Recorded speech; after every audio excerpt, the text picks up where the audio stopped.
American families. What do we have in common? How do we differ and why? What are the factors that make us thrive or fall into poverty? How do our parents' occupations, neighborhoods, and other factors influence our success? For 50 years, the Panel Study of Income Dynamics, or PSID, has been exploring these and other questions to help better form public policy and improve our quality of life. PSID is the longest-running nationally representative panel survey, which is a longitudinal survey in the United States. We follow families. We'll follow their children, their children's children, their children's children. In fact, I think we have some families that have 7 generations in the PSID. It began in 1968, the year Martin Luther King Jr. was assassinated, and the Vietnam War had no end in sight. But there was another war going on. This administration today, here and now, declares unconditional war on poverty in America. To help better understand the dynamics of poverty and the effectiveness of its new programs, the Johnson administration's Office of Economic Opportunity approached researcher Jim Morgan at the University of Michigan's Institute for Social Research to help implement a study. The team developed an innovative panel study design that would follow the same families year after year, instead of selecting new random samples each year. Frank Stafford joined Morgan's team as a doctoral fellow and is still doing work on the study today. The first important finding was that in one year a family could be in poverty, but the next year they could be out of poverty, and that there were many transitions into and out.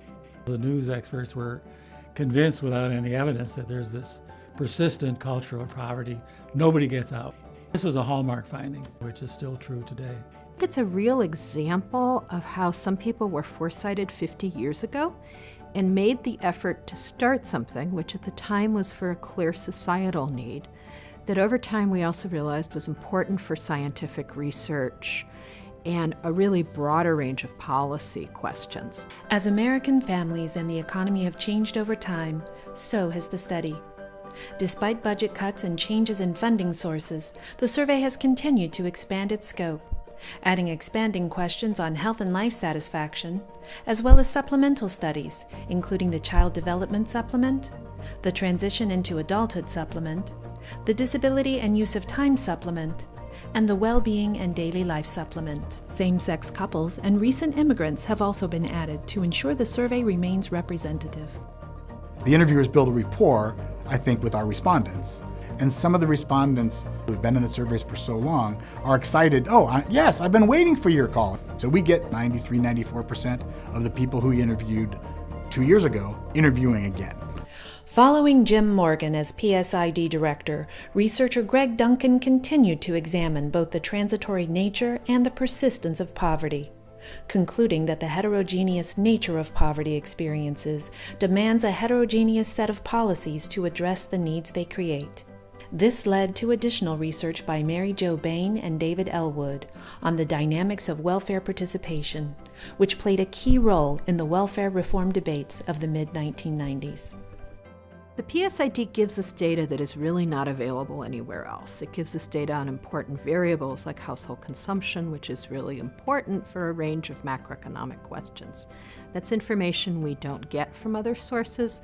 We certainly don't get another source that can tell us how much a household spent on rent or spent on transportation in 1972, and how that's changed over time for members of that household or for new generations. The research I'm most struck by is talking about how profound the effects are of deprivation early in childhood. So the effects of being a very small child, say in the 0 to 5 range, and if you have deprivation, if you have hardship during that time, how that lasts, 30, 40, 50 years, you're still more likely to have severe health effects, even to die younger. And I think that's something we wouldn't know without the PSID. As policymakers are weighing, what's the importance of investing in kids when they're really young, investing in Head Start or food stamps or childhood nutrition. This really lets you trace out the effects over a person's lifetime and not just in their first couple of years of life. Some of the most notable PSID users are the Nobel Prize winners. So there's 11 of them. Jim Heckman and Angus Deaton both served on our PSID board. In fact, Professor Deaton said that the PSID has been an essential data backbone for economics and for social science for half a century. Perhaps its most extraordinary achievement is the way that it has changed and grown with the interest of the scientists who use it, not only following developing interests, but often leading the way into new territory. It truly is a national treasure.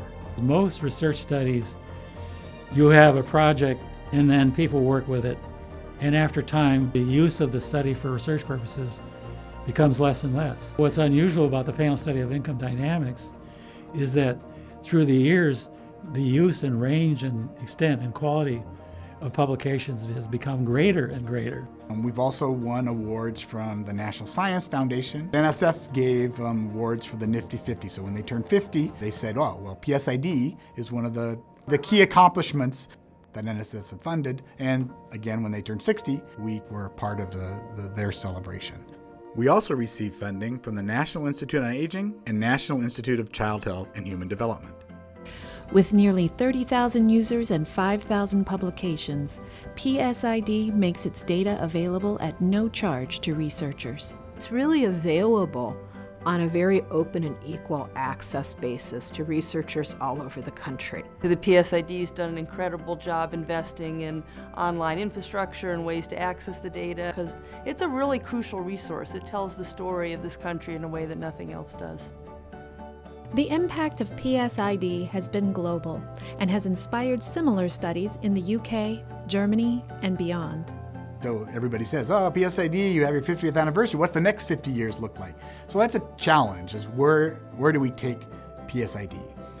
PSID will be looking to increase online data collection, taking a closer look at immigrants and health, and examining the impact of retiring baby boomers and intergenerational relationships on families. How do those intergenerational impacts affect their income or their health or their general well-being? And I think that's what we'll look for the future. PSID is America's family tree, because we can follow these families through and watch the tree grow and create new branches and new leaves and new families.